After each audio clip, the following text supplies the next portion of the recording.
California for the 6th District of the State of Florida is now that Honorable J.P. Cohen, Judge, presiding. All persons having business before the court draw near and give attention and you will be heard.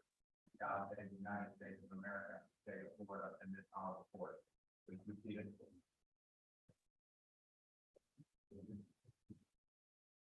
Good morning. This is on. Good morning. Oh, all right. Well, welcome to an oral argument session of the 6th District Court of Appeal. We're the 6th, right? Yeah. Today. Yeah, today. We've got 3 cases on the docket this morning. We've got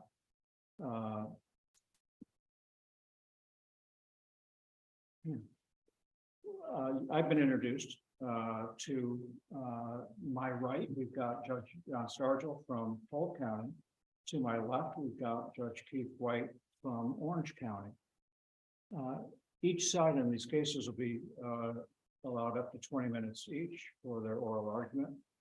If you don't use it all, there's no prepayment penalty or anything of that nature. If you would like anything other than 5 minutes of rebuttal time, let me know, and I'll be glad to adjust that accordingly. If you have any electronic devices, if you make sure they're on silent so that they don't interrupt the arguments. All right, I think the first case that we have on the docket is Miller versus Mann. Remember that these are being recorded on YouTube with a huge following of probably upwards of 6-7 people. So up to 14. Up 14? Yeah, up to 14. Okay. So if you're ready to proceed.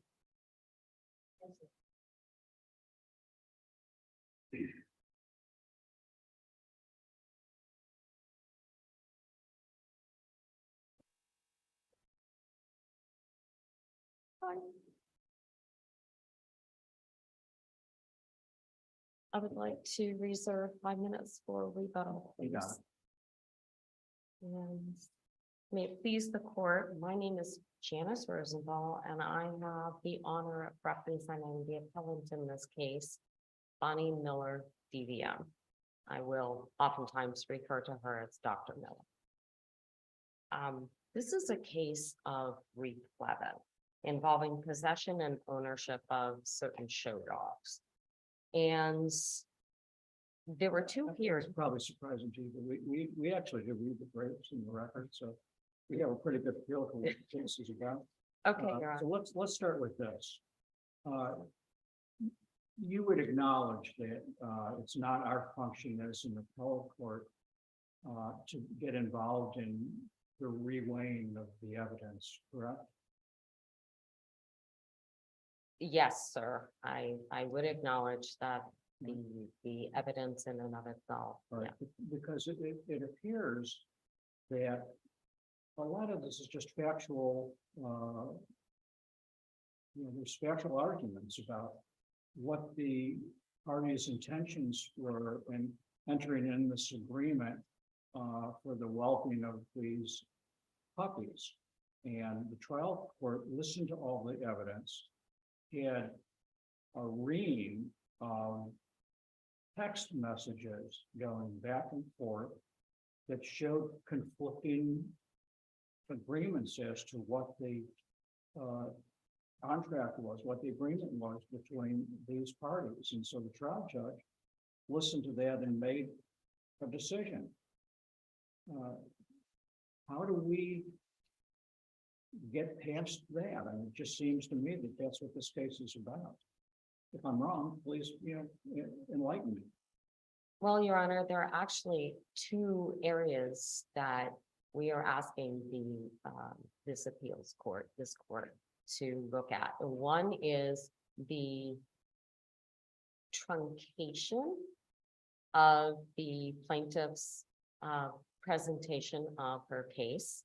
Another is agree to the amount of time that will be given a trial. I'm sorry, Your Honor. Wasn't there an agreement as to how much time the trial will take? I was not No, I think there attorney at was. that time, but I I believe, think, I think believe a there was. specific agreement as to the length of the trial. Yes, Your Honor. And so But- that you get what you ask for. However, Your Honor, you have to be able to present your full case, and there are Well, two then things you that ask for- happen. If you can't present your full case, let's say that the trial court gives, 2 hours in a, hypothetically, in a trial, and each side gets 1 hour. Because that's the amount of time that the lawyers asked for. And so at the end of an hour, you're not done. Is that reversible error? Well, Your Honor, I believe it is, and I say that it is Or because then give there, me your best case that okay, you cite for the proposition that when you ask for a certain amount of time and the judge gives you that amount of time, that's error to hold the lawyer to the amount of time requested.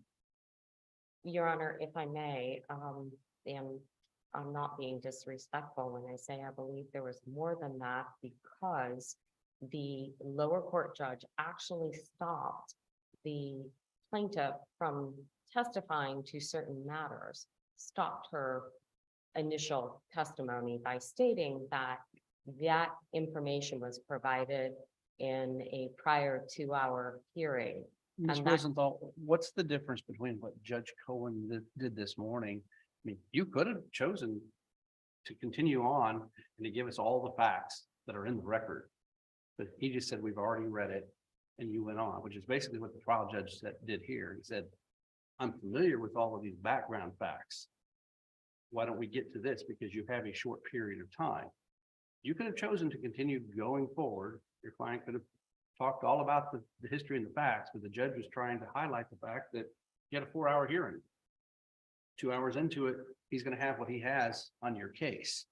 So it appeared from the record to me, as a former trial judge, that he was trying to do your client a favor by focusing her on looking at these 700 pages, all of the evidence that was there, and pointing to why there was an agreement that she should get the dogs back in her puppy.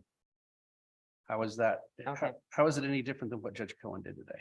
Well, I believe that the case that is most relevant, or there are several cases, there's a line of cases about interrupting the testimony and truncating the closings, interrupting and making other observations that perhaps are not really the job of a court.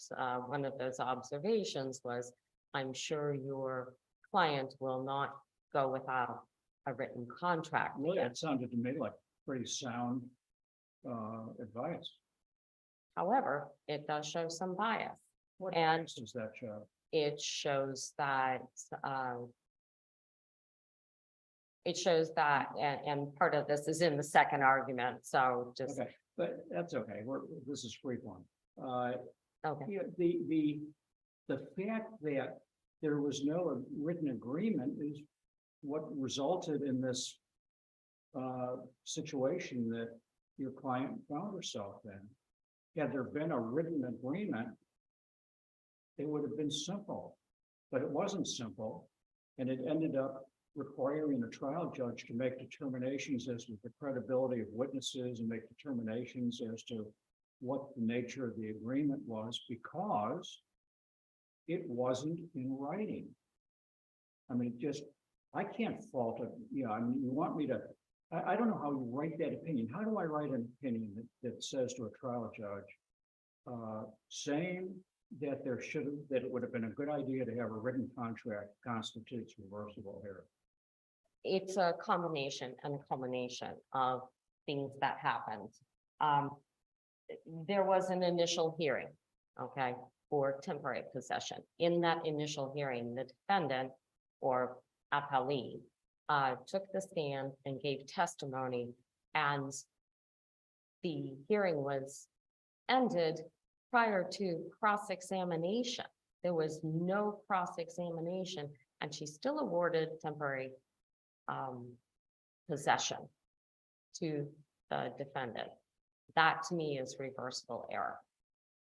Truncating a case putting it on a stopwatch where, Did you move to recuse the judge following that, that first portion of the hearing?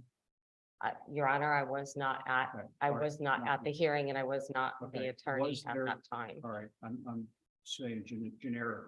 Yeah. The generic view. Did your client move to recuse the judge following the conclusion of that first portion of the hearing? I do not believe my client did.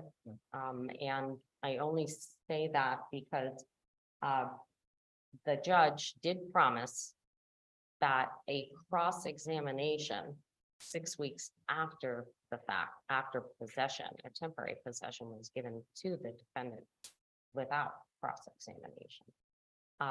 That Well, the hearing, the possession wasn't given to the defendant. The defendant was in possession of the dogs, and what the trial court did was to say, well, I'm not going to effectively grant this replevin action at this point in time.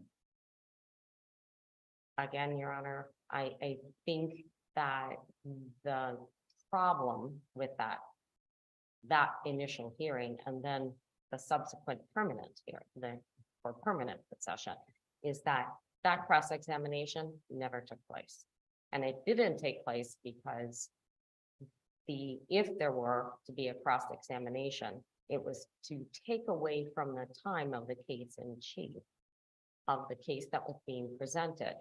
So there is an issue of, do you do the cross-examination or do you try to put on your case? You're given 2 hours. Yeah, I want to make sure I understand. You're saying that after the expiration of the temporary hearing, did your client move for continuance and schedule additional time, but the judge wouldn't hear it?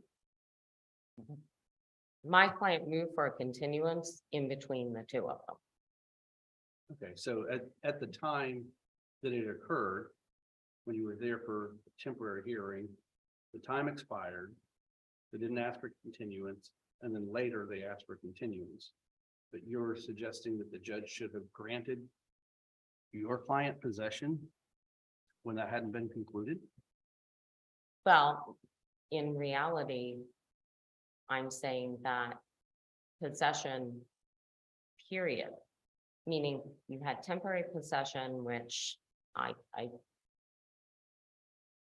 without having a full hearing on temporary possession, even temporary possession should rightfully not have stayed with the Well, as Judge appellate. Cohen just pointed out, this wasn't temporary possession that was being awarded. This was a continuation of possession that had existed since your client met with her and let the dogs go with her at some point prior to that. So that's what I'm asking. Are you suggesting that because your client filed a replevin action, they had a temporary hearing that you said didn't conclude, that the judge should have said, well, let's give them back to Dr. Miller until we can finish out these hearings?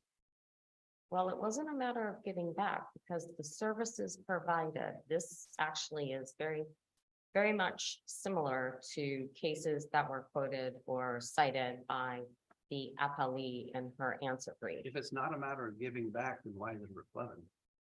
Well, because the appellee whelped those litters as a service to the appellant. Well, but that's in dispute. Well, again, And that's what the whole trial was about. well, and Dubin, which was cited by the appellee and her answer brief, Dubin says the AKC registrations are prima facie and must be rebutted by the other side. And Dubin, actually, it was a case between a handler and an owner. But wasn't your client the only one who is in a position to register them because the AKC requires the owner of the dam, I guess they call it, Yes, to do the registration?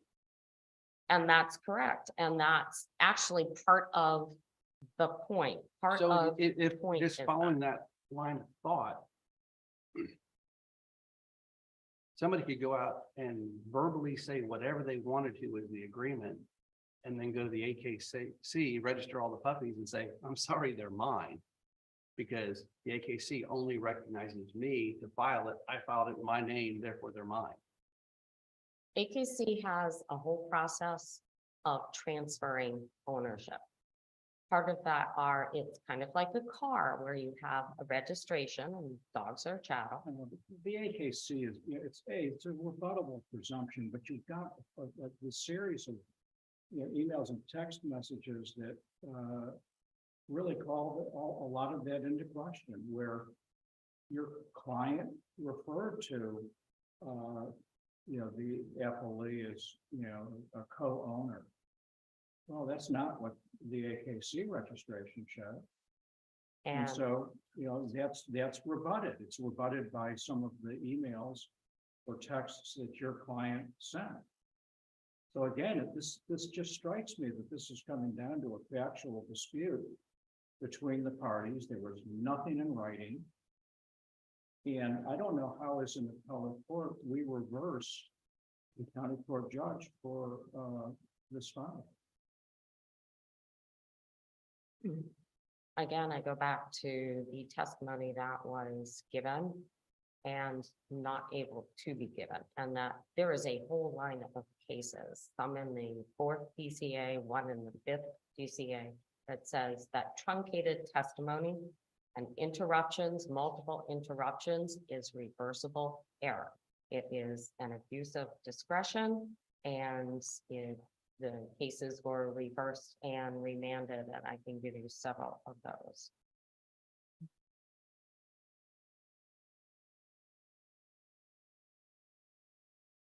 And in the case Julia v. Julia, it states that due process requires that a party be given the opportunity to be heard and to testify. The denial of this right is fundamental error. How much time did your client have? I'm sorry? How much time did the judge give your client to present her case? My client received the 2 hours, but was interrupted multiple times when she was giving her testimony. You're into your rebuttal time. Thank you, Your Honors. Thank you so much Thank for you. listening and for asking questions.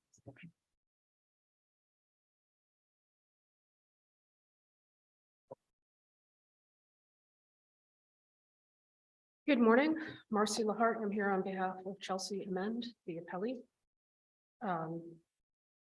Dr. Miller has argued that the court relied inordinately on the initial replevin hearing, but cited to no evidence in the records to show that that was true. She claims that she was not allowed to put on crucial evidence, but didn't proffer that evidence and still hasn't identified what that crucial evidence was. She faults Judge Martin for not wanting to wade through a 728-page document that consisted of text messages between the parties over a period of several months, with many enlightening texts like, "I took Sport for a walk this morning." That's not a trial judge's job. No, they shouldn't be walking Sport.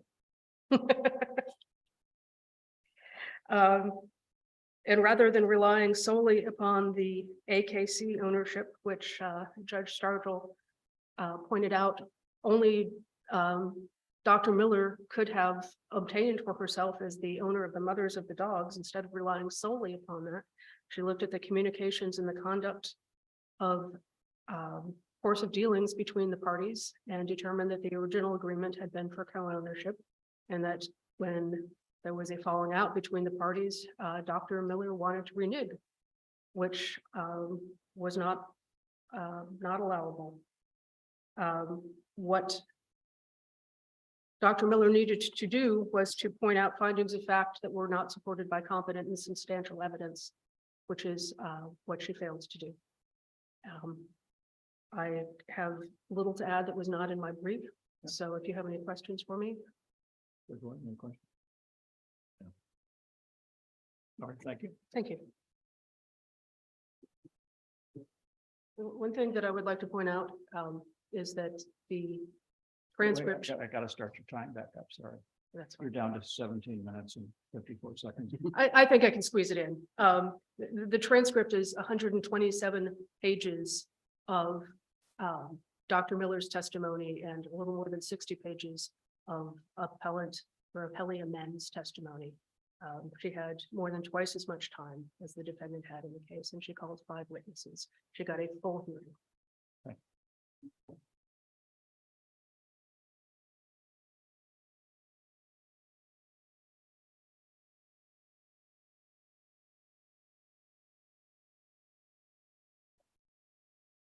And the issue is not necessarily how much time she had to testify or not testify. Ms. Amends has 60 pages of what was stated was 60 pages of testimony, and My recollection is that the record in this case reflected that that was the amount of time, that the judge said this is the amount of time, is that sufficient? And both sides said, yes, that's sufficient. and again, the issue is not so much was the time sufficient, but how did it break down? The And judge when- kept pointing them and saying relevant evidence. He was looking for things that were relevant, wanting to hear what the core of your argument was that rebutted the concept that she picked up the dogs and had them in her custody and why they should be given back to you. And I agree with you. Several times he interrupted when the judge felt like it was going down a rabbit trail that wasn't leading to relevant evidence. Again, he didn't say you can't present this evidence. He was trying to, from the record, it appears, get your client back on track to get the information that he was looking for. So why should we fault him for saying this isn't something that's helping me, so I'm going to help you by pointing you in a different direction? Well, first of all, the judge in the lower court, the interruptions were not precipitated by an objection from the other side. It was not precipitated by any It's issues. the finer of fact, and it's just like in a divorce case. When you're listening as a trial judge, and we've all three of us been trial judges, you have to make the decision, and so you want evidence that's going to help you make that decision. And if you keep hearing the same thing over and over again, then it's not going to be terribly helpful to make that decision. Then a judge will typically step in and say, let's move on, this isn't terribly helpful. And I just don't know that, again, how we write an opinion that reverses a trial judge for doing that. I'm not unsympathetic to your client's position. This is not the traditional agreement for welfare services. There's typically a fee, and then there's a, weekly, charge, and that is typically how it occurs, except here, there was nothing typical about this relationship. And I keep going back to the texts and emails, and what are we supposed to do with those? Do we just ignore those? No, Your Honor, if I also may add that some of those texts and emails in September, actually, there was an objection that they were settlement emails, that they were an attempt to settle prior to filing a lawsuit. And Well, that the what trial judge found it's clearly not a settlement offer. It's her saying this was our deal. The whelping deal was co-owned or get paid, not your choice, mine. I can't co-own with you, so I will pay what was agreed. That wasn't sent in the settlement offer context. That was sent to say, this is a summary of what our deal was. I can't do the other, so this is what I'm going to do. But this was long after she had given custody of the dogs. So it seems she wanted to keep strings attached to decide whenever in the future. The trial judge looked at all the evidence and said, no, I'm not going to grant you replevin. So why should we now overturn that judge and say, return the dogs? He didn't say that your client doesn't have the rights. I mean, she still co-owns and they're gonna have to work that out. I think he even suggested mediation or however they're gonna work that out, but why should we return that when the judge already made that decision? Because the case laws, and I'm out of time. No, keep going. We've got Okay. Plenty of time. Because the issues with how the trial was conducted, both the temporary possession on which there was a large amount of reliance on that hearing, and and a hearing that was not completed because the cross-examination was not completed of the defendant or appellee. And so Right, the and case law. And Eppley makes the point that there was no profit made of that evidence. And I'm sure that you are well aware of the fact that if you're going to make an argument that we weren't allowed to present, certain evidence, that you have to make a proffer of that evidence for it to be preserved for purposes of appeal, because that allows us to analyze whether the evidence would have been admissible, whether it was relevant. So was there a proffer made of what you weren't allowed to present? Yes, Your Honor, actually there was. Right, what there was- And that proffer was information on the appellant's breeding program. And the reason that was important was, and again, that's in the very beginning, that it was being represented and she was cut off while she was trying to represent information on her breeding program, which showed, or would have shown, and this is what I believe is in the record, would have shown not only why these dogs were important, but why these dogs were supposed to be hers and part of her breeding program. What page in the record was that proffer? Your Honor, I would have to see the transcript, but I know it was proffered during the time that she was Was it in being your brief? cut off. It isn't, I believe it's in my brief. That when, I believe it's in the brief, but it would have been in the transcript and it would have It's not been, even, it certainly isn't listed as an issue on appeal that you've raised. You did talk about being interrupted, but that's fine, that's fine. Anything else that you'd like to add? simply that the cases that were presented by the appellee, sorry, the two cases that are not Florida cases about the registrations.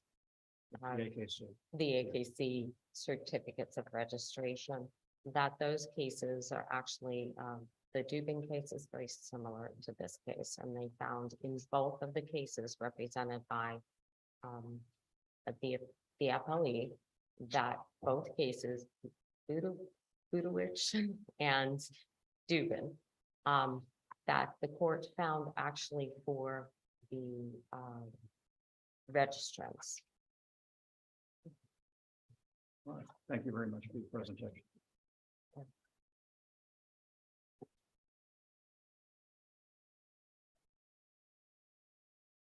All right, do you want to move right in, or do you want to wait till, let's see what the time, it's set for 9 as well, so I think we can move directly into the next case. Thank you both.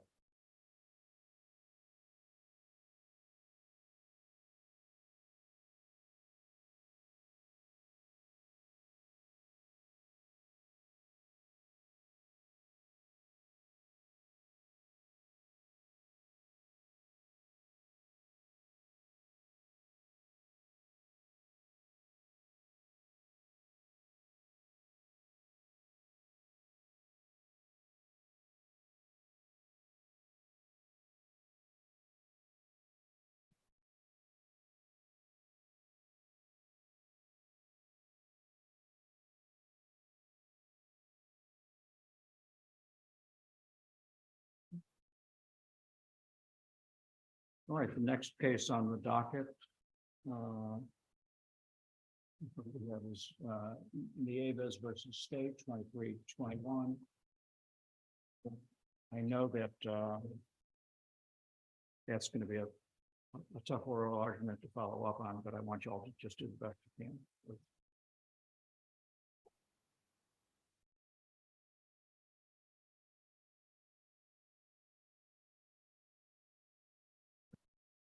Good morning. May it please the court. My name is William Pennell and I represent Miguel Nieves, the appellant in this case. Please reserve 5 minutes of my time for rebuttal. This court should reverse Mr. Nieves' convictions for the 2 reasons stated in the briefs.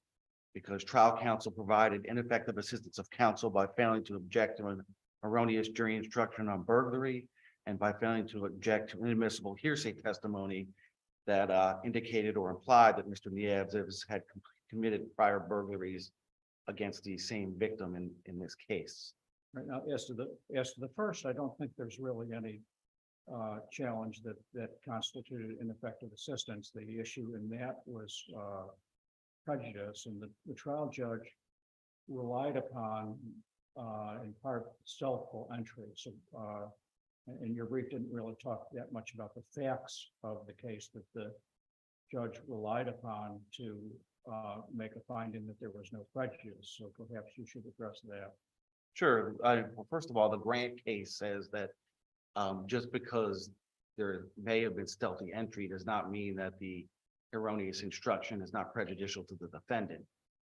There still has to be, it's a permissible inference. The jury may infer intent to commit an offense, but is not required to. They still must find that there was intent to commit an offense at the time of entry. It's our position that here, all the evidence concerning intent was circumstantial. There was certainly no evidence of Mr. Nieves leaving the home or holding any property. He wasn't seen holding any property. He wasn't seen attempting to gain access to any property.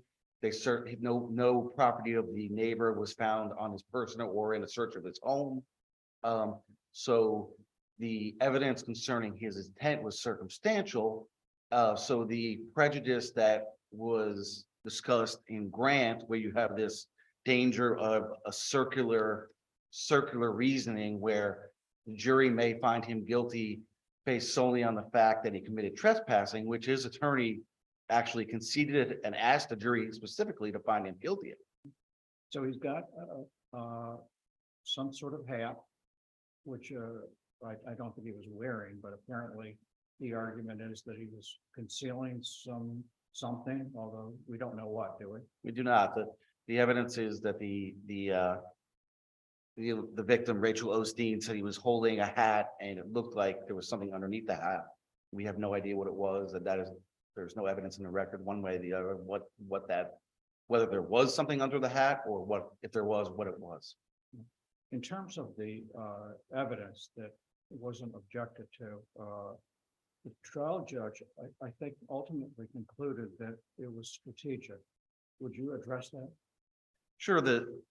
In 2 different places in the record, the trial attorney said she had no idea why she didn't object.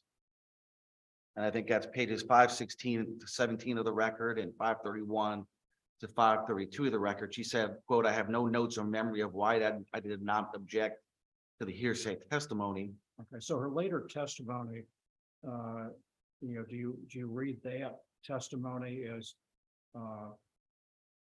trying to rationalize what occurred? It appears so, and I would suggest even if there was some strategic reason in this case, I would cite the court to the Bauer decision where it says if there's a strategy that's employed in an unreasonable manner, it's still ineffective assistance. So even if we have a strategy here, I think her implication was she potentially didn't object because she hoped to make an argument about him having a key in closing argument, but then really didn't do so. And our position would be the way the question was asked and the answer to the testimony goes beyond him just having a key or not having a key. the answer certainly suggests that there was previous burglaries and implies that Mr. Nieves was involved in the burglaries. So But it goes, counsel, isn't that very different than the other case? Because I think you just characterized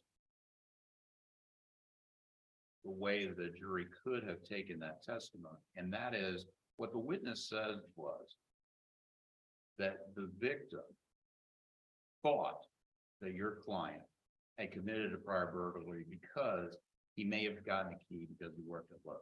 Is that a fair characterization? yes, That's very different, isn't it, than hearsay where someone says, a child, for example, in some of your cases, talks to the CPI and CPI says the child told me that someone committed a sexual crime on him. That clearly is evidence of a prior crime.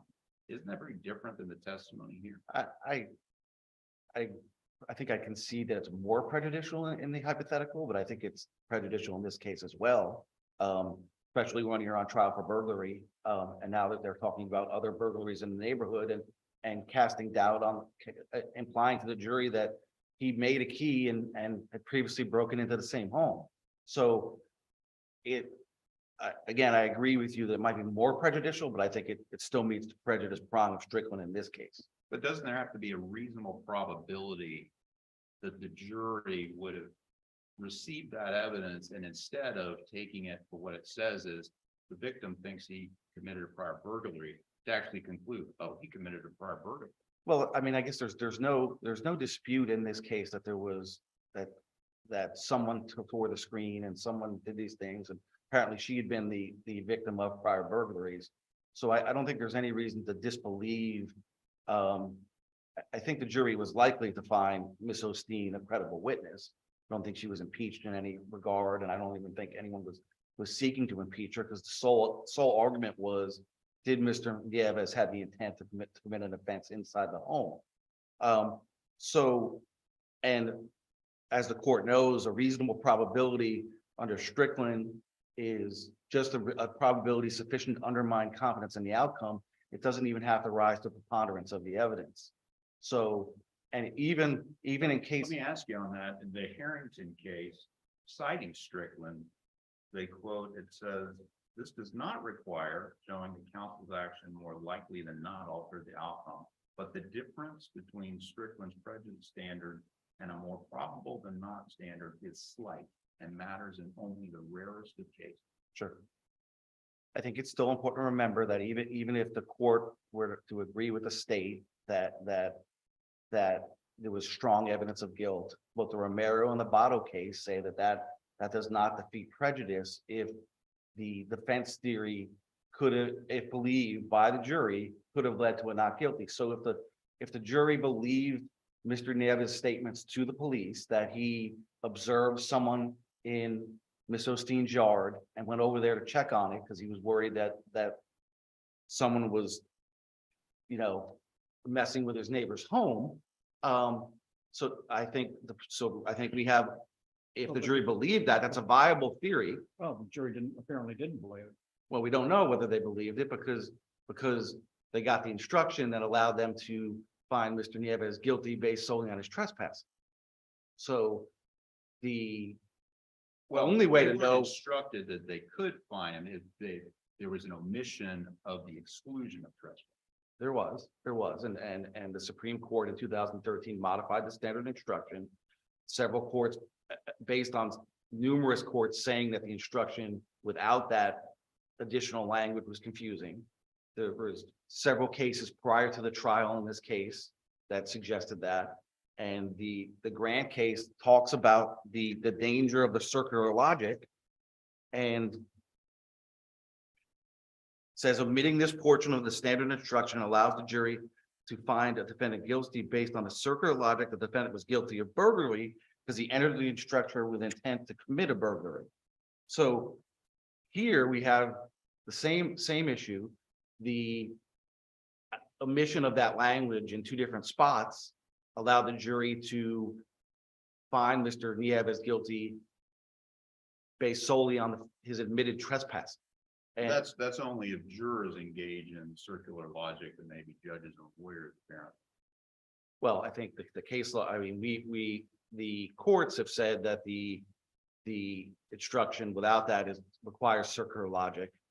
And then the cases say that we assume, Counsel, the cases that you cited prior to Grant, in that case, the judges actually added the language that directed the jury to engage in circular logic, right? But they added the language about burglary, isn't that correct? in some of the cases, yes, but in the Grant case, they left out the burglary instruction that was supposed to be in there, the intent, so that's the most similar case to what we have. And there was the case that was argued most strongly at the evidentiary hearing, case that was considered most strongly by the trial judge. And I think this is the case that this court should look at as the one that controls this case.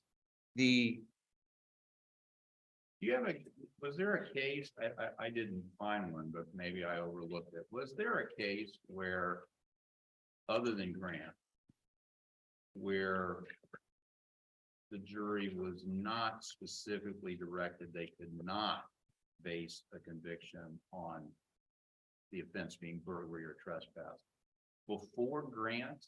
And really, quite frankly, before the amendment of the 2013 jury instructions, because I looked as to why that happened, I couldn't find a case where that was found to be reversible error on appeal. That is, the failure to use language in the jury instruction in the 2013 version, that was found reversible error, to not include it. The only cases I'm aware of, there are ones where they use the language burglary, intent to commit burglary. I'm not aware of any cases. I'm also not aware of any cases that said it was not reversible error either way. So I don't know that we have a reported opinion either way on that issue. Apparently, if the Supreme Court was unconcerned with jurors using circular logic, there would have been no need to amend the jury instruction, would there have been? Correct. So what I think is important to know is, in response to your question, Judge White, as lawyers versus laypersons on a jury, the law is clear that the law presumes that the jury followed the trial judge's instructions and the law that they're given. If you read the closing argument, both the state and the defense repeatedly tell the jury to rely on the instructions that have been orally read to them or going to be orally read to them and that are being given to them in writing. The Grant case and the cases before that and the Florida Supreme Court have concluded that this logic is circular. I don't think we can substitute our knowledge and decide that the instruction is not circular and assume that the jury somehow disregarded the circular instruction and found the right result. There's no evidence in the record, and now we're speculating. I think the law is it's circular, and I think Mr. Nieves was prejudiced. Well, when you say the Florida Supreme Court, you're talking about the decision adopting the jury instruction where it specifically says, by adopting this, we're not saying it's correct, or it's the law. Sure. And I would think Grant went on to say why it was done and cited a bunch of cases that I think support the decision to amend it. And all the cases that reversed because it said intent to commit burglary was insufficient, I think support this amendment and makes it clear to the jury that you cannot rely on intent to commit trespassing or intent to commit burglary. And Mr. Nieves was prejudiced in this case because of the circular logic and based on the absence of direct evidence that he intended to commit an offense inside the home.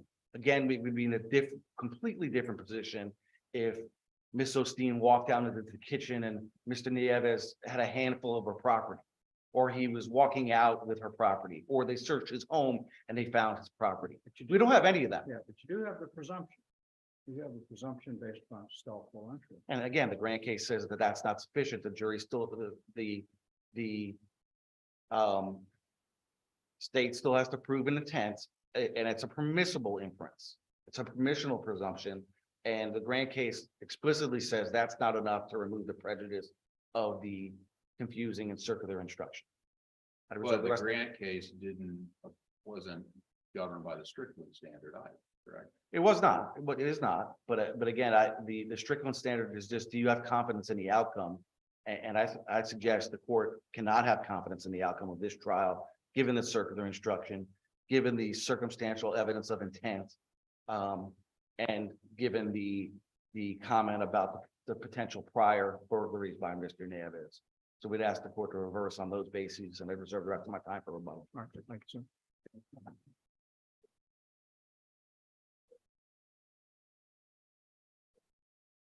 Good morning. May it please the court, counsel, Wayne Goff on behalf of the appellee, the state of Florida. It's the state's position that the appellant has failed to establish the requisite prejudice that specifically. Well, let's start with, some basis. You agree that this lawyer provided ineffective assistance of counsel in terms of the jury instruction, correct? Deficient performance, but not prejudice. The whole Ineffective assistance of counsel. ineffective, I believe that is two parts, prong. Right. Where the ultimate conclusion is ineffective assistance of counsel. Was it effective assistance of counsel to not get a jury instruction that encompassed the theory of the defense? It was a deficient performance to not object to this jury instruction. Well, that we can, I don't want to spend 20 minutes debating that, the nomenclature.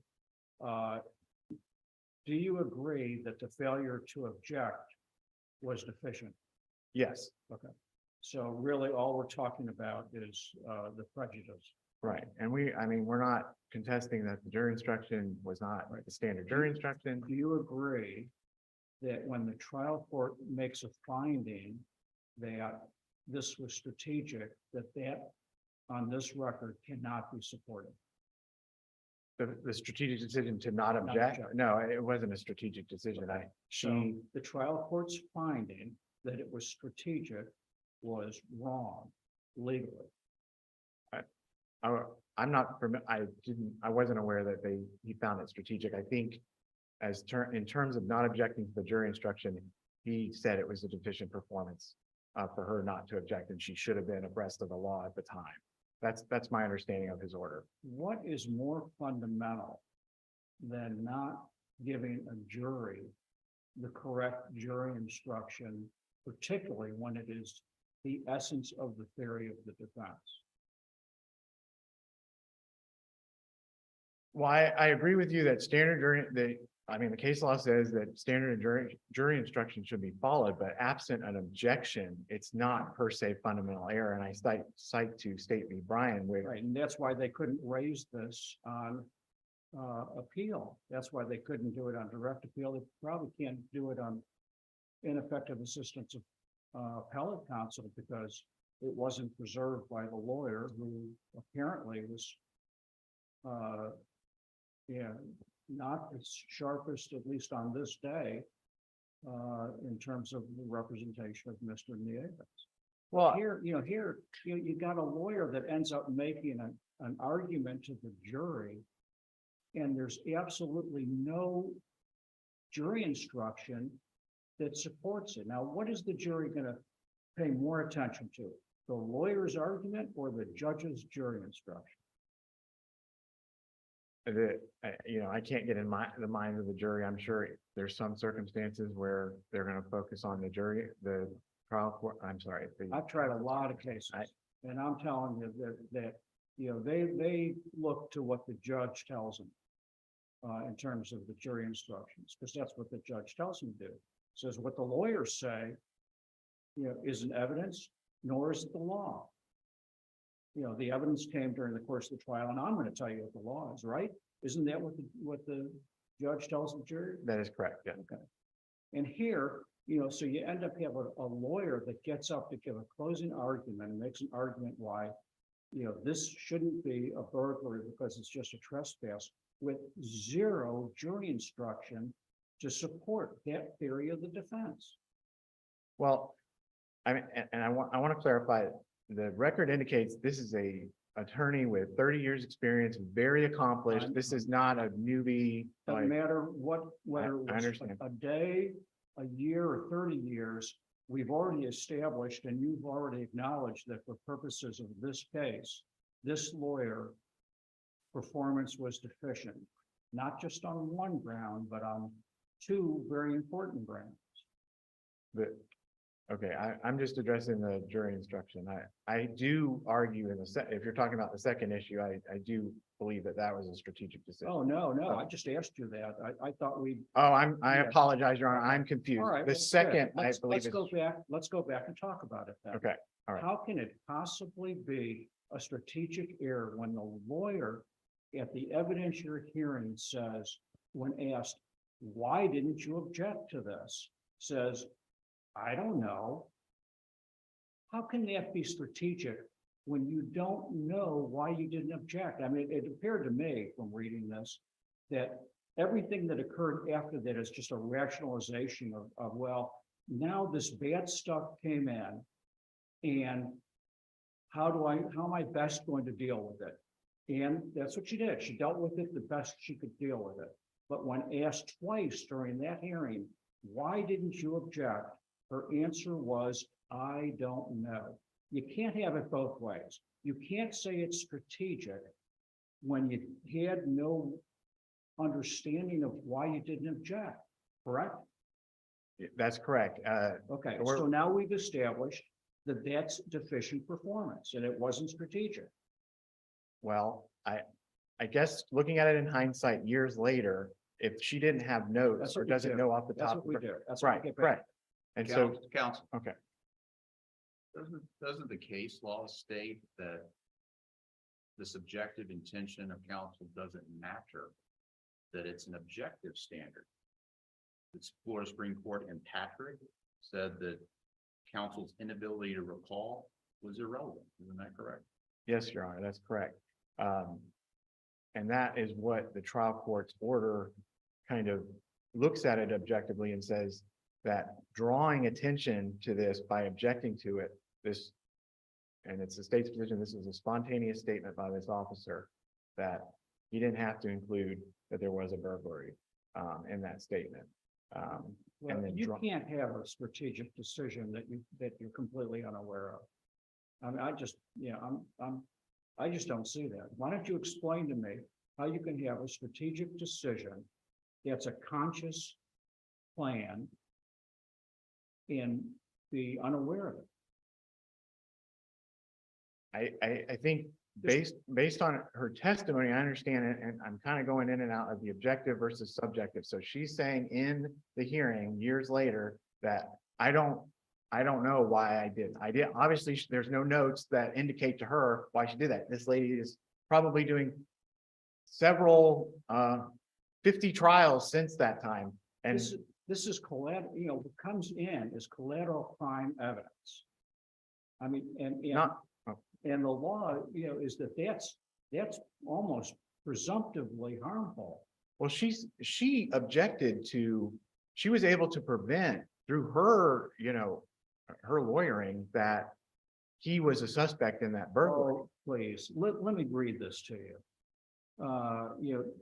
Do you recall if Mr. Osteen mentioned you any, Miss Osteen mentioned to you any concern she may have had about Mr. Nieves having worked at Lowe's and possibly having made a key to her house?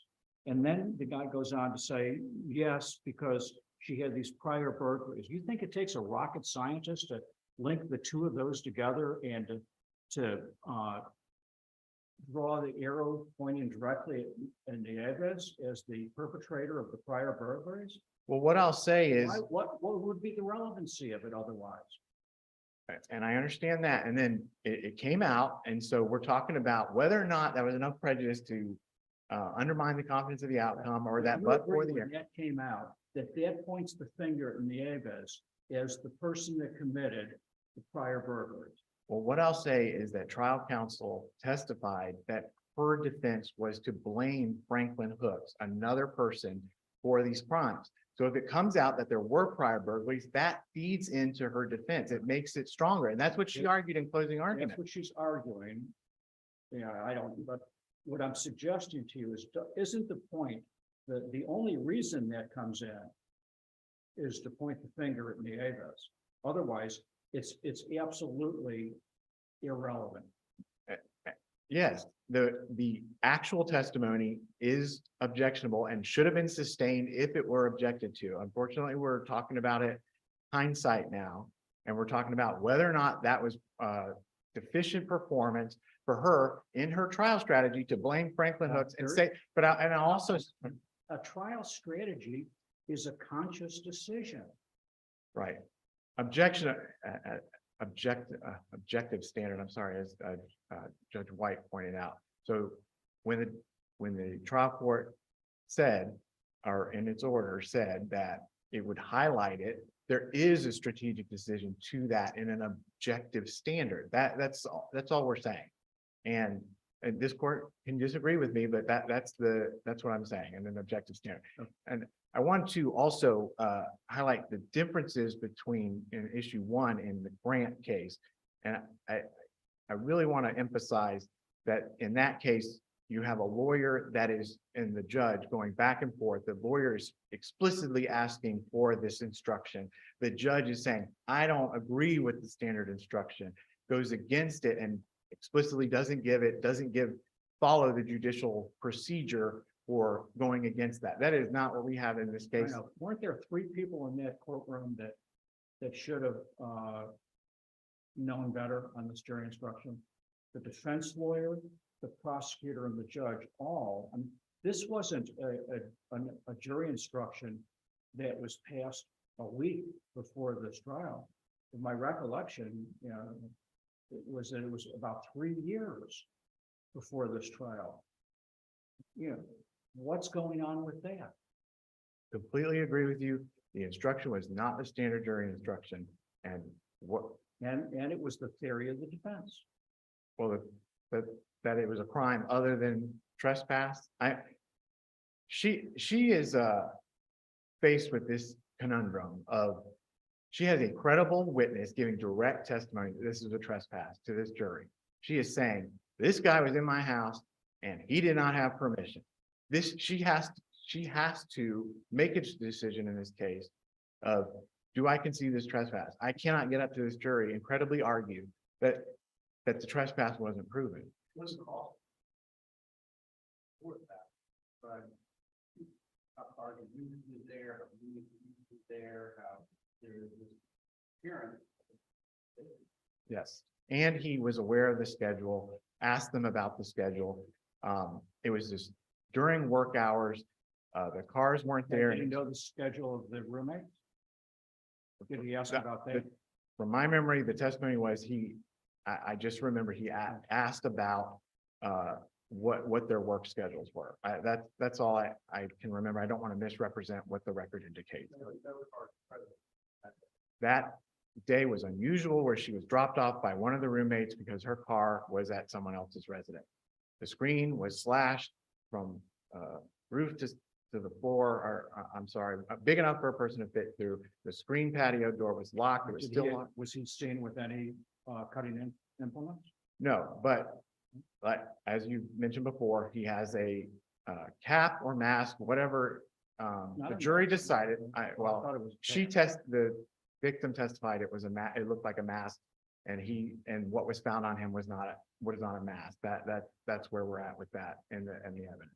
But she was holding something that looked like a mask. A knit cap, yeah. Yes.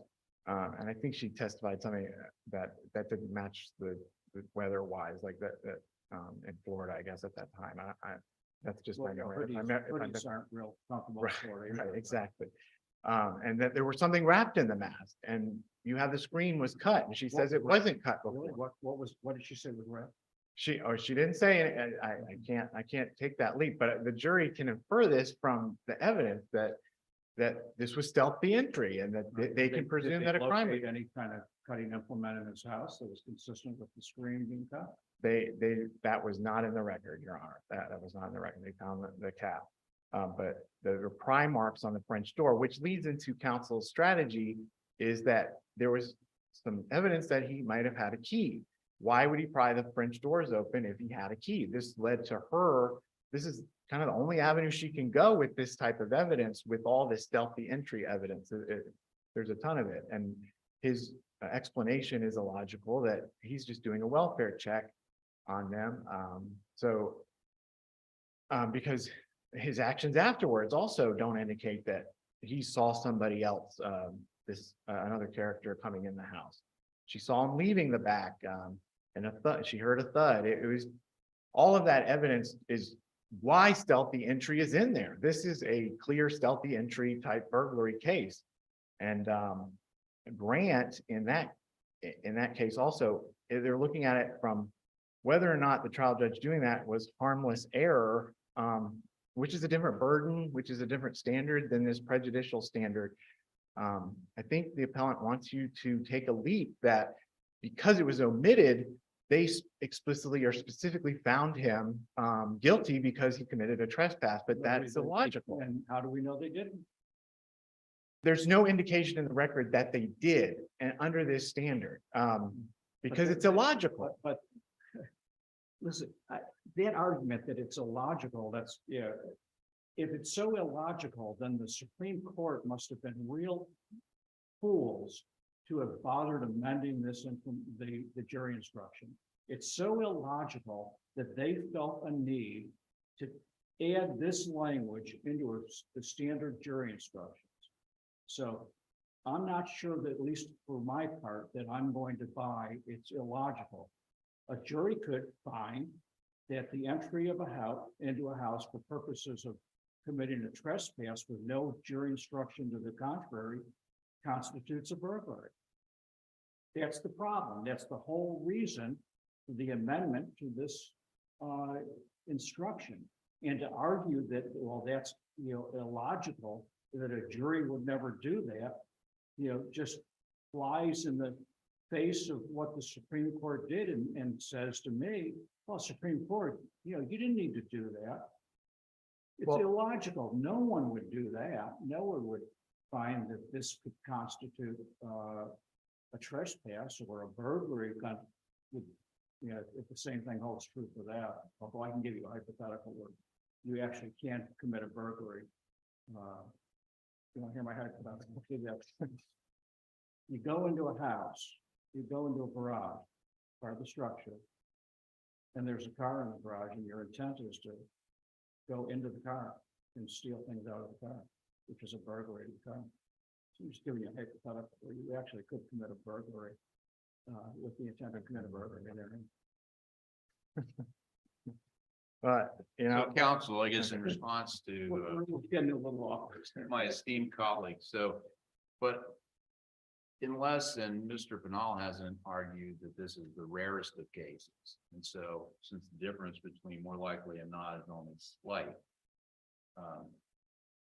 other than what you've already argued, why would you suggest that it's not a reasonable probability that there was prejudice, other than the fact that most members of the jury don't have my colleagues' 30 years of experience as a lawyer and a judge and a practitioner? That makes me younger than I am. Thank you. well, and I'm going to point back that the burden is on him to show that there was some sort of prejudicial outcome. I don't believe there were any jury questions that came back that indicate that. The counsel. Was there any argument by the state, despite clearly the instruction didn't direct the jury to engage in the circular reasoning that the appellant is saying was a danger? Did the state argue saying he admitted to trespass, ladies and gentlemen, we're done here? Right. In fact, I don't even know why we're here. If it's all about trespass, go ahead. By finding him guilty here, this concession, you can automatically, it's going to be a real quick time in the jury room. Did they argue that? And that's a simple no. The state, the judge, nobody told this jury to convict him based on the crime intended to be committed with burglary or trespass. So they were not informed that they could do that. Nobody told them they should do that. They were told that a crime needed to be committed. Anybody tell them they can't do that? Well, no, that's true. But the defense counsel's argument to the jury that conceding the trespass, when a lawyer does that, you are pointing out the differences between burglary and trespass, and that is that intent of the crime to be committed therein, and therefore the jury. The record does not indicate that there was any prejudice, or that they convicted him based on that. If this court has no further questions, I would ask that you affirm the post-conviction court's denial of his 3850 motion. Thank you very much.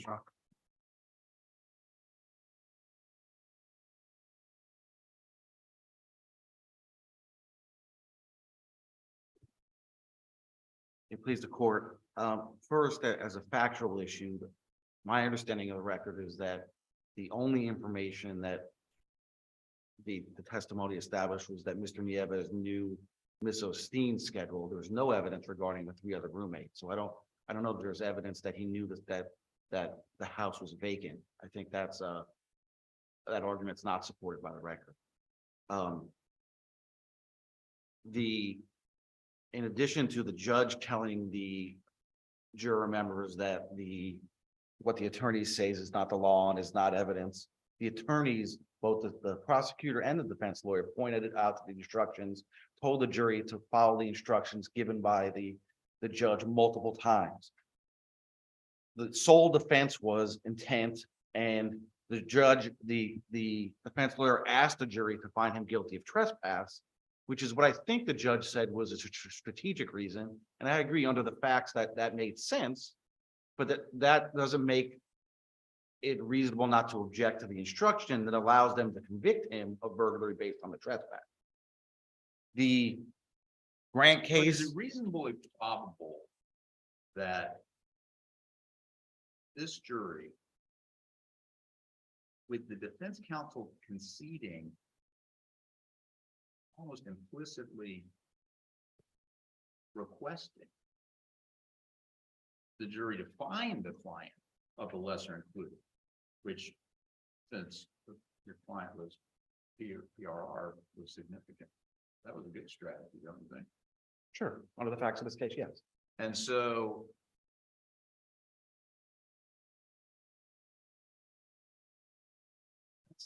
that's what I'm struggling with, counsel, is how reasonably likely is a group of our citizens are going to be in that jury room if they believed him. Say, guy committed a trespass. It's conceded it, and look at the jury instruction.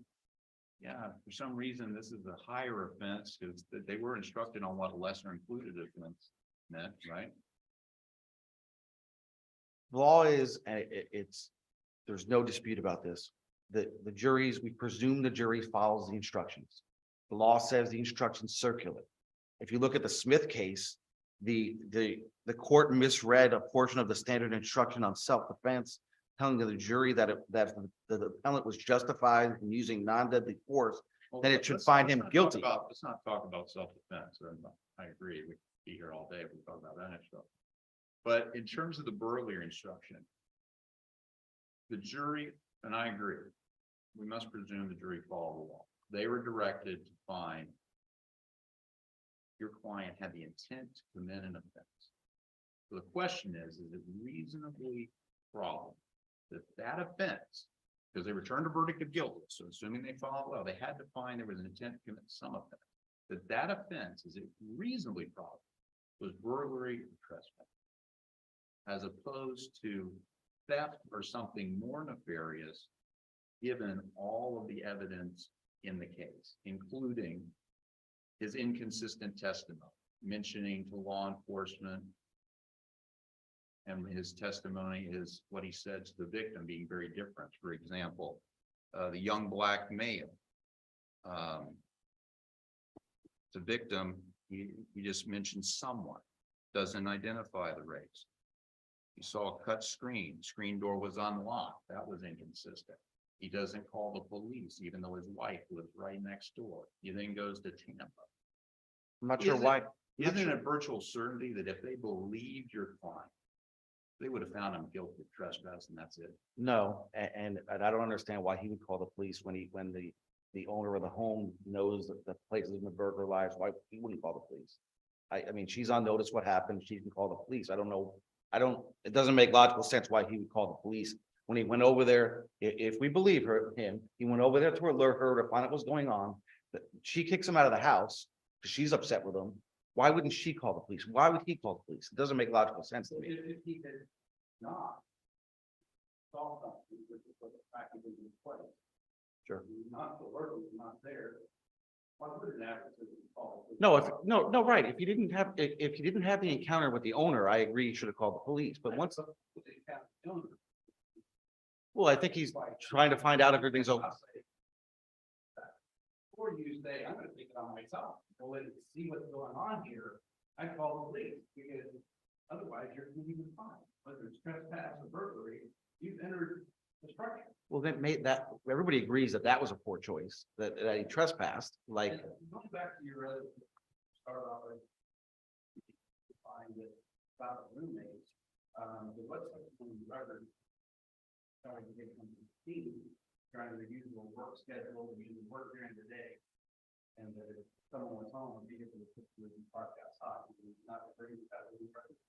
my memory of the record was that it was, the specific schedule was only about, the one individual, but if I'm wrong, I stand corrected.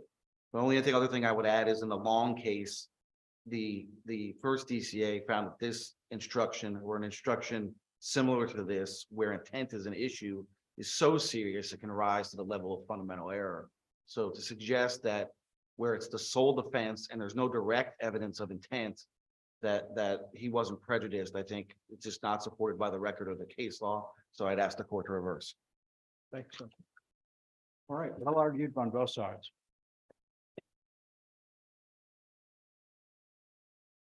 All right, the last case for the morning, Hester versus Becker et al., 23-382.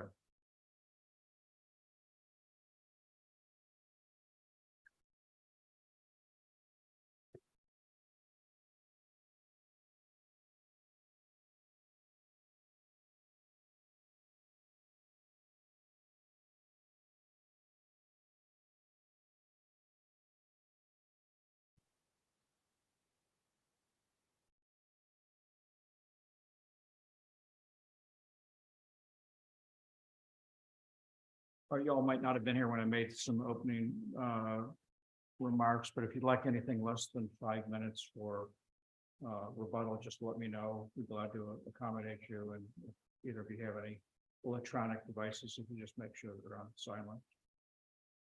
Okay, whenever you're ready.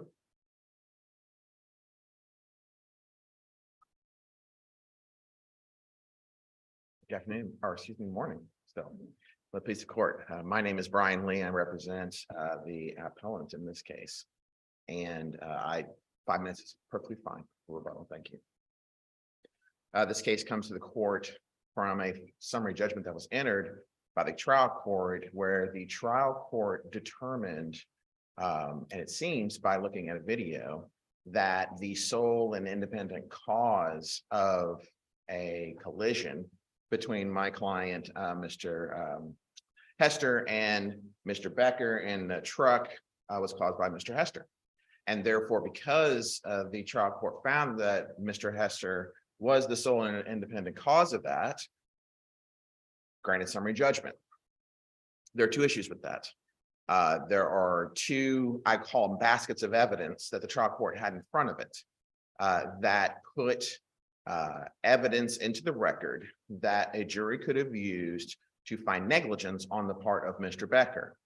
There's speed, and then and there's conflicting evidence, obviously, on that. They presented an expert affidavit that conflicted about that. And then there's also evidence from a human factors expert about perception time. Yes. The affidavits that your experts penned, did they offer opinions based on a reasonable degree of scientific certainty? They don't list that in there. It doesn't actually say in the affidavit. So are we supposed to assume it? Well, I think we are supposed to look at what the trial court based his opinion upon. The trial court did not say in his order, or frankly at the hearing, or at any part of the record, that, well, I'm not reviewing these experts' opinions because I don't believe they were within a reasonable degree of scientific probability or whatever it is. So there is no indication that the trial court rejected those affidavits. Actually, there's no indication that trial court rejected them at all for any kind of technical reason. So that is, I don't believe that is an issue that this court has because there's no indication the trial court did that. What the issue is Wouldn't that it be an issue under tipsy coach? I don't believe it would, Judge, and because number one, the appellee never brought that as a claim in this case.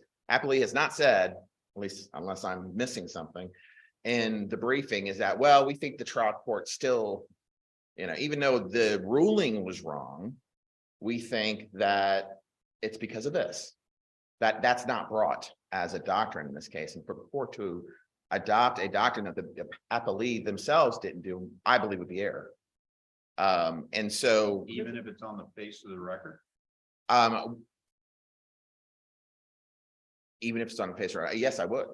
Because of the fact that this court would have to be saying to do that the affidavits just from the standpoint of evidence for summary judgment were not proper evidence for the court to consider at a summary judgment phase. There's nothing in the law that I know of. Obviously, there's lots of law that talks about when you get to trial, you have to say, hey, look, typically that's sort of the buzzwords, right? Reasonable degree of medical probability, reasonable degree of scientific probability. But there are cases, and we didn't go into this because that wasn't part of the argument, but there are cases that say that you don't have to have magic words to do that. Well, let's talk about obviously we have the new summary judgment standard. We did. And that's applicable to this case. There is no criticism of the trial judge for reviewing the video, is there? No. Okay.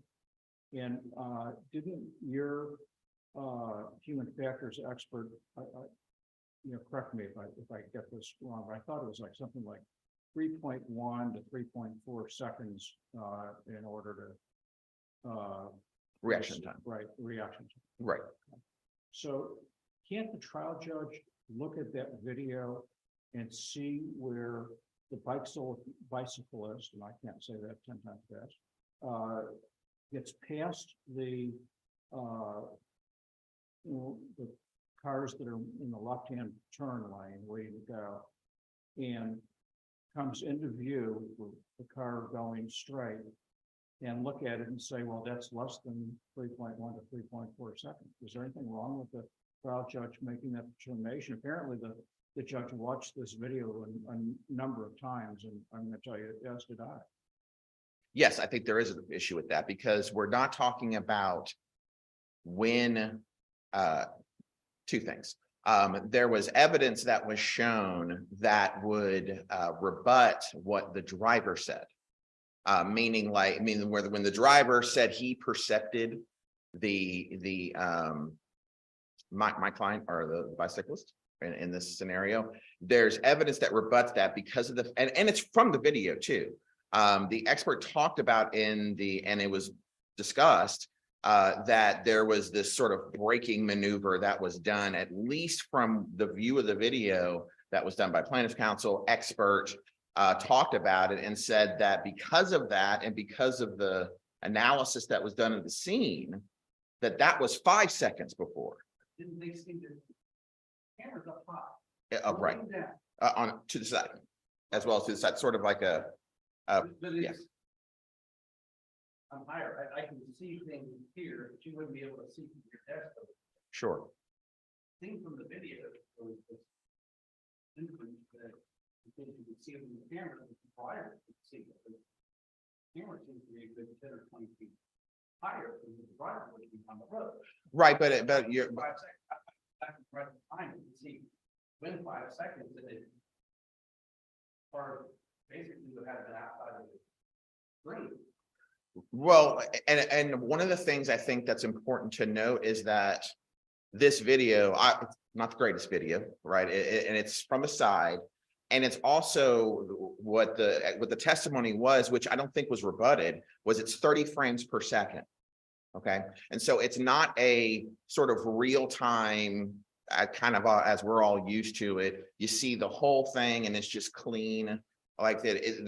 There's sort of jump right in the video. And so what they had to do was the experts had to go to the scene, which they did, both of them did. They went to the scene, they picked out landmarks. I think it was the tree landmark that they did. They saw the distance, they saw the video, they saw when the trucks were there. And so they could extrapolate from that, which is what accident reconstructionist does, how much distance are there. And then when they get the distance between there, then they can talk about how many seconds does it cost. How many that's.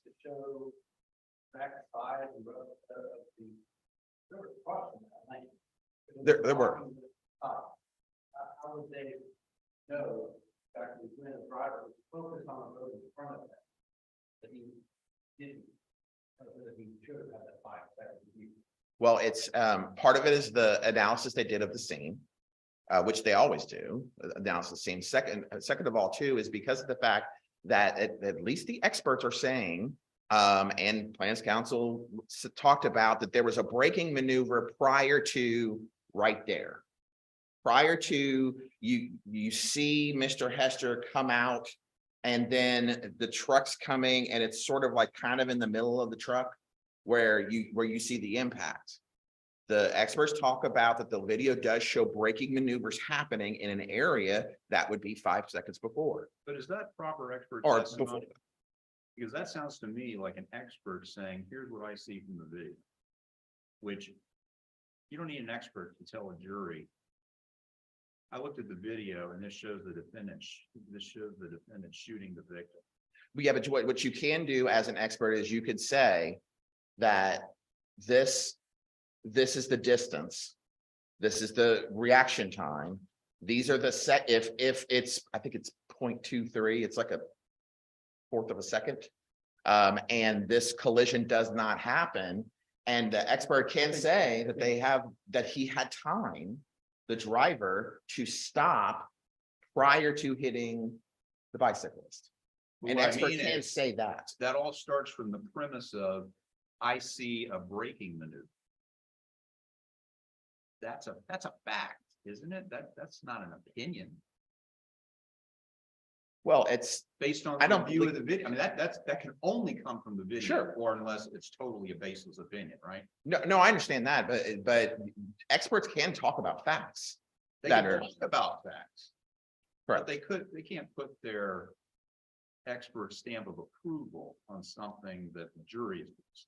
Can they? I agree. They cannot talk, what an expert, I'm trying to answer your question. What an expert cannot do is an expert cannot say definitively.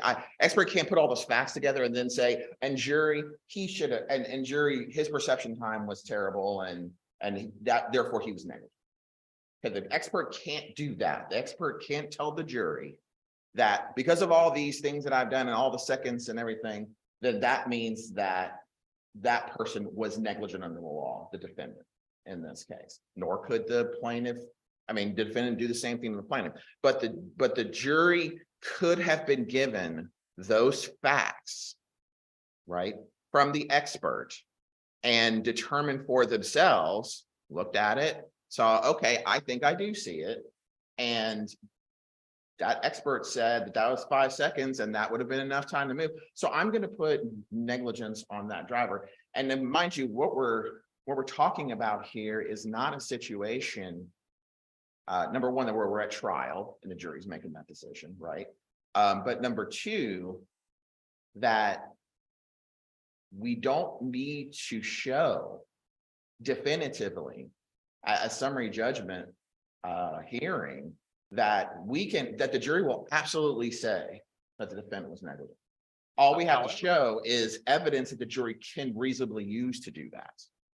So it's your burden under the new standard, right? Just like a directed verdict.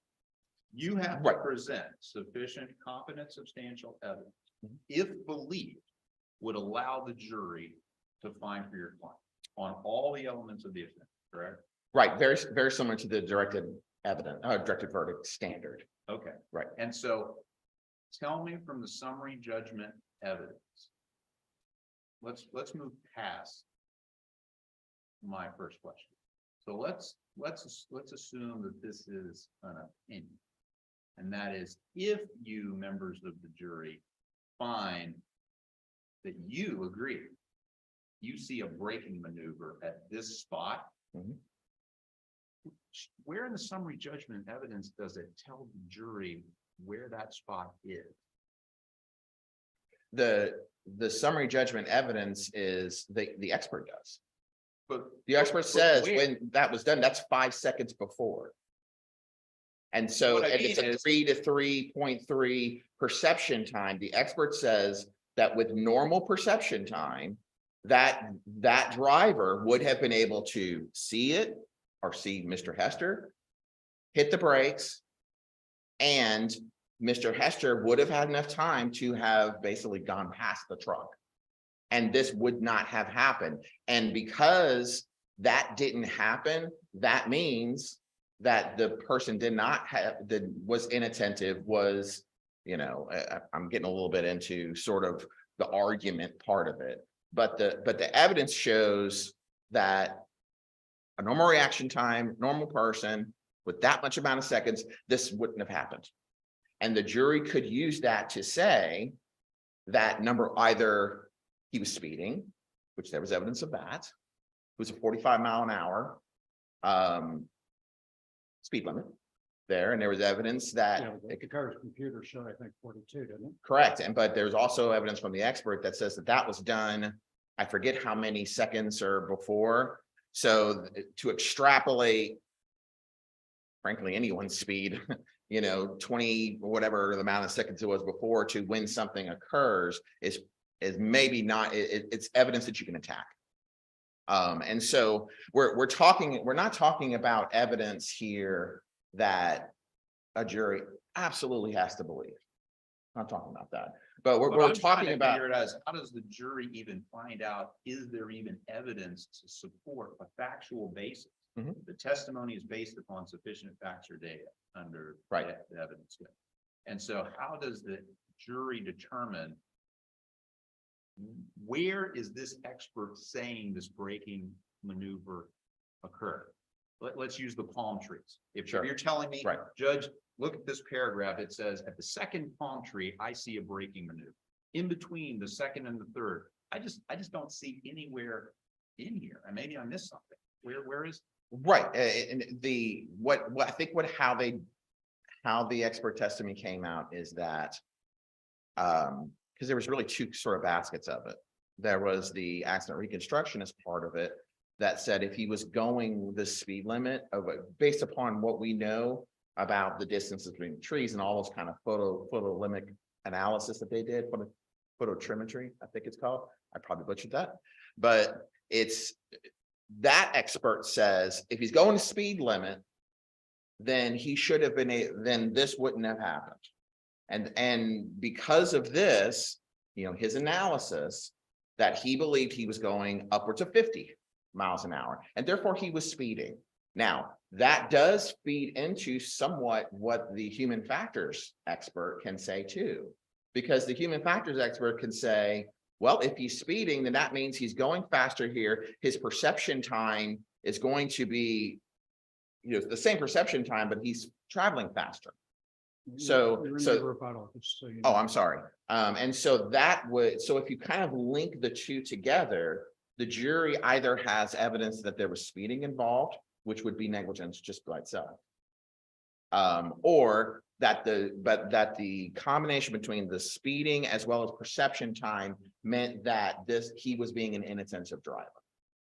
And that was the evidence that was before the court. The court didn't look at any of that. What you're suggesting is 24.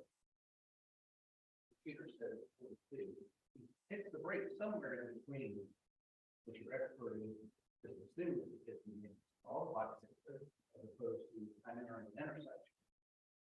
But it's still going to be speeding under your analysis. Yeah, the speeding would have happened before the braking happened. So the braking happens from the expert analysis of 5. He brakes, and then as he's braking, obviously the speed's going down. That means he's not speeding at the time of the impact. So the assumption that breaking, if you're exercising something breaking related to Slow down the vehicle. sin, some of the reasons to break is supposed to. Correct. Correct. And frankly, either one would be, I mean, if he's slowing down to go through an intersection, then that in and of itself is showing that there's some kind of care he's doing for that, but some kind of care that it's part of the negligence standard, right? Reasonable care. If he said very clearly that he was just going through the intersection. It wasn't a situation where he was braking because he brakes at every single intersection he comes to. He just said he was going. And so the only plausible explanation, at least from the plaintiff's side, of him braking going into an intersection is because he saw something. I'm going with my burrow, but I will get the rest of my time for a row. Thank you.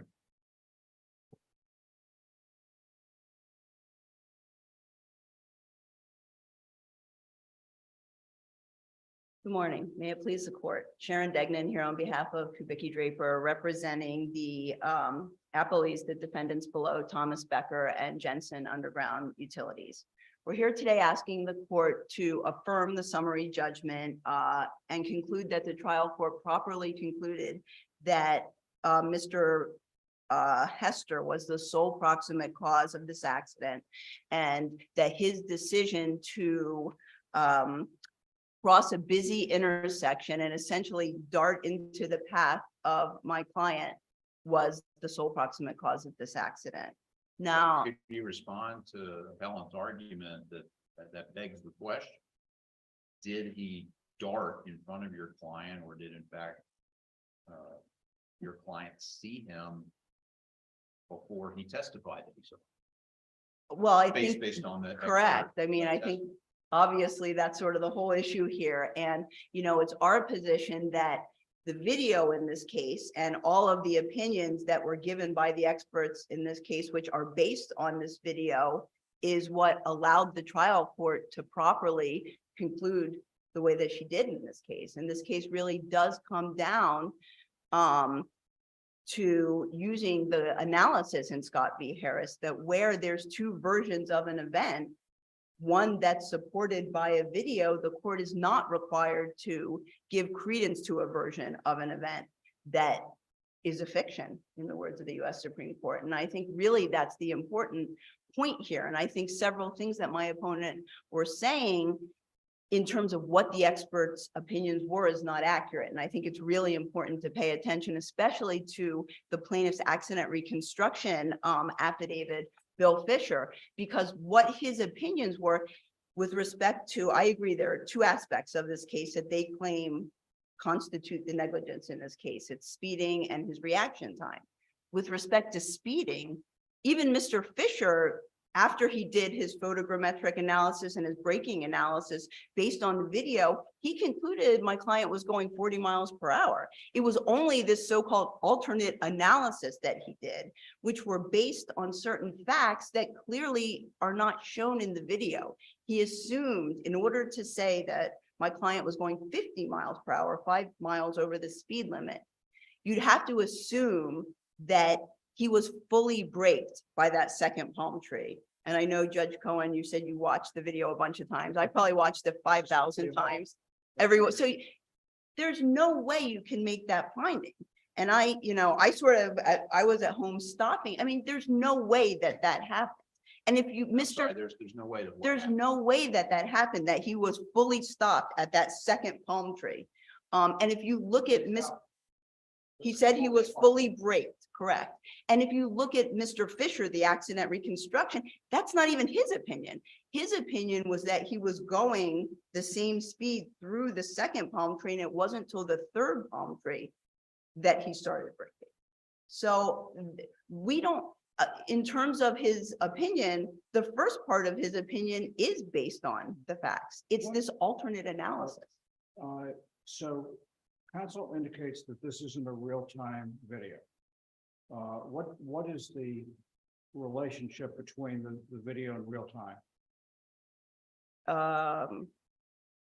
I don't know how to answer. Are you asking from a scientific perspective? I mean, I So think, is there, yeah, is there any evidence as to, what the differential would be between what the video shows in terms of time and what would be in real time?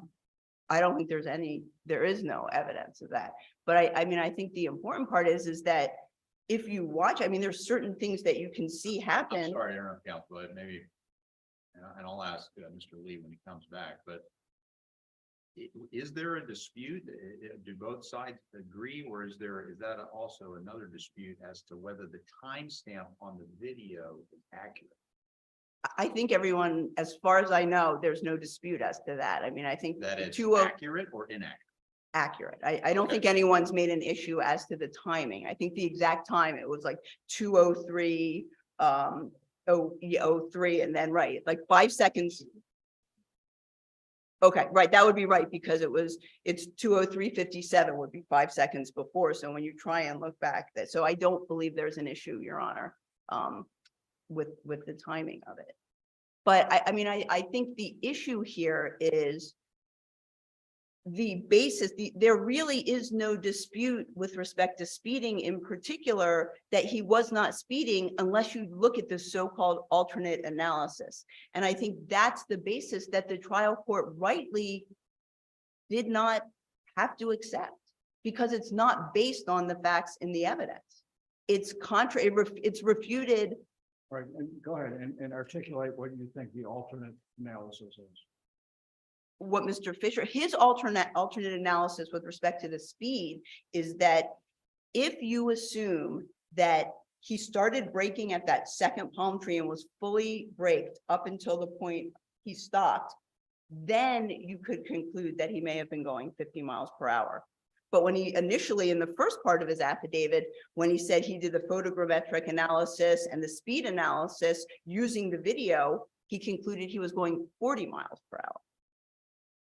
And I think that's the important thing here, because part of plaintiff's argument in their brief was that the lower court just ignored the plaintiff's expert's opinion, and that's not true. She utilized Mr. Fisher, their expert accident reconstructionist, his opinion, but the opinion that was based on the proper analysis, the photogrammetric analysis and the braking analysis of the video. So with respect to speed. Counsel, are you arguing that because plaintiff's expert gives alternative opinions, that prevents the appellant from arguing as to a particular one that should have defeated summary judgment? Well, no, what I'm arguing, Your Honor, is that this alternate analysis isn't something that the trial court was required to consider, because it wasn't based on the facts and the evidence. It was rebutted by the video. It was rebutted by my client's testimony, saying what he actually said was that he was driving, and when he got parallel with the first and second car, he saw a light and he slammed on his brakes. And if you look at the video, that's consistent with what he did. So, but that was after that second palm tree. So that's alternate analysis is just based on facts that are not in the record. They're not record evidence. So with respect to speed, the trial court properly found that there was no evidence that anyone was speeding. Now, same with the reaction time. That opinion that from a graphical analysis, the bicyclist was able to be seen 5 seconds before, that is rebutted by the video. And Judge Stargill, I think you sort of suggested that when you watched it, I mean, there are cars to the left. My client testified there were 4 to 5 cars in the left-hand lane, and that is absolutely supported by the video that you can't see to the left. A driver would not be able to see. So again, to say that, oh, well, he was available to be seen, that is Scott versus Harris. If a version of events is rebutted by a video, the court is not required to give credence to that. So I guess to turn the question that I asked to your opposing counsel, if the expert, the plaintiff's expert, opined that if this braking occurred at point A, then here's my conclusion. what I hear appellant's argument is, well, then, in response to my question is, well, then the jury should look at the video and let the jury decide. I mean, don't we have to conclude that no reasonable juror could find that there was a braking maneuver at the place the expert says it? Well, I mean, I think the answer to that is that if an expert says, if the braking began at the second palm tree, for example, and we know from a video that that is not the case, then that is exactly what Scott v. Harris says you do not have to do. And when Wilson Art, maybe under the old standard, you had to do that, you don't have, that's an incompetent opinion. And it's not a question, I know you had said about striking the opinion. I mean, that's what the cases say, that opinion, the court doesn't have to give credence to a version of events or an opinion that's based on things that are a fiction. And that's really what that alternate analysis of Mr. Fisher is. And with respect to Justin Morgan, the human factors, I mean, his opinion is just solely based on Bill Fisher's opinion. So, you know, the way we look, it really comes down to, is there a basis for Bill Fisher to say that he was available to be seen 5 seconds before, when you can see that there were cars lined up? My client testified there's no basis for him to say that. You know, and I think one of the things that when I was listening to Mr. Lee's argument, I just want to make clear is that the only evidence here with respect to the experts is Mr. Fisher. It's just his affidavit. There was no deposition. I think the summary judgment hearing talks about it may have been taken, but it's not part of the record. And with Justin Morgan, the human factors expert, there's an affidavit and there's a beginning part of his testimony. So there is no, the evidence with respect to Mr. Fisher, it's just this affidavit. So, you know, our position is that the trial court correctly looked at the video and concluded that there were no facts for a jury to consider because there was no evidence that my client was negligent. There was no evidence that he was speeding, nor was there evidence when you look at that video that he was that the bicyclist was available to be seen 5 seconds before the impact.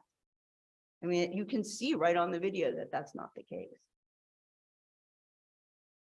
Anything further? If the court doesn't have any other questions for me, we respectfully ask the court to affirm. Thank you.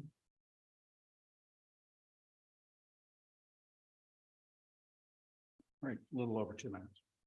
Yeah, thank you.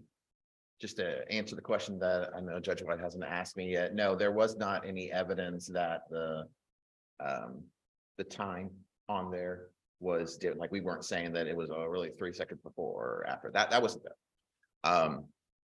The affidavits, I was looking at them again. Dr.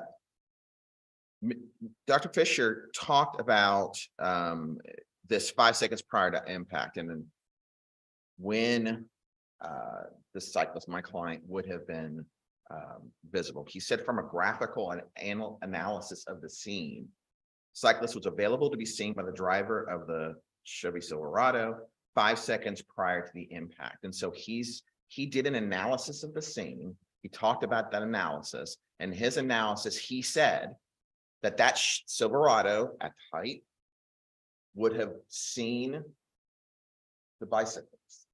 Then he goes on to talk about the two scenarios. He do that? And let me ask a more specific question that's raised by your opposing counsel. If the timestamp is correct, I watched the video 5 seconds before the accident. The defendant's vehicle is not even on screen. Right. The plaintiff is barely visible to me in the westbound side crosswalk. He's not even in front of the 2 lanes of blocked traffic. So how in the world does an expert say, here's what the driver of the vehicle saw based on what? I mean, clearly can't be on the video because we don't even know where the defendant's vehicle is off screen. True. He may not even be on that road, right? Well, we know that he was on the road because of his testimony. He did look at the testimony of what the defendant driver was saying, how he was driving.